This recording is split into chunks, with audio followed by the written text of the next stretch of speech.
ពខៀវកាលឆ្កៀលព្រះនេត្រា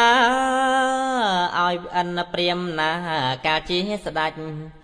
នាមស្រីភារាចង់សំរាច់ឲ្យបានសារពេចសង្ស្ដាចាពលឿងកាលអាសាច់ធ្វើមាសបិទលុនអង្គប្រាំងពុទ្ធបដិមាព្រះអិនជាជាងឆ្នៃរចនាថ្វាយពរសាធុការពេញផែនដីក្រហមជាពណ៌ឈាមបេះដូងឆ្កៀលពីដើមទ្រូងដោយគ្មានក្មៃបិទពើពួរខំព្រះចានេះគង់រួជីវេជាស្បើយទៅពណ៌សឲ្យទៀនដំរិស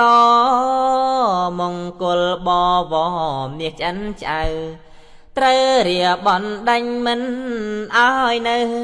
ព្រមទាំងកូនចៅភរិយាណាហងស្បាតលោហិតសាច់ម៉ាំងសាំងអាសាច់ខ្លួនតាំង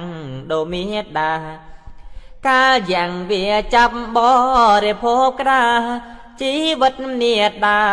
រួវឹងក្មៃភ្លេចពុនរេកាជាទន្សាយឲ្យទៀនពុំស្ដាយជីវិតអីលូនចូលភ្នួភ្លើងពុំថាអ្វីឲ្យជាចំណៃអនព្រាមណាកាលដែលបានត្រាស់ជាព្រះពុទ្ធជាមកុដត្រៃភពក្នុងលោកាពណ៌ទាំង6នេះសោតណាคล้ายมองកើតជាឈពនរាំងសីពេលនេះក្នុងលោកគេសន្មត់យកពណ៌នេះកត់ជាសាច់ក្តីហើយតុងសាសនាព្រះចិនស្រីពៀពេញផែនដីផ្ទៃពោធិ៍ធាយើងខ្ញុំរាល់គ្នាសូមគោរពវន្តាចមភូមិតុងសាសនាសូមមានមង្គលឈ្នះមារា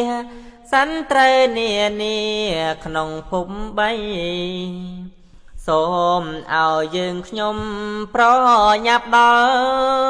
ដើរកាត់តាមផ្លូវទៅបូរីជាស្ថានបរមសុខសួស្តីដោយព្រះបារមីនិព្វាននង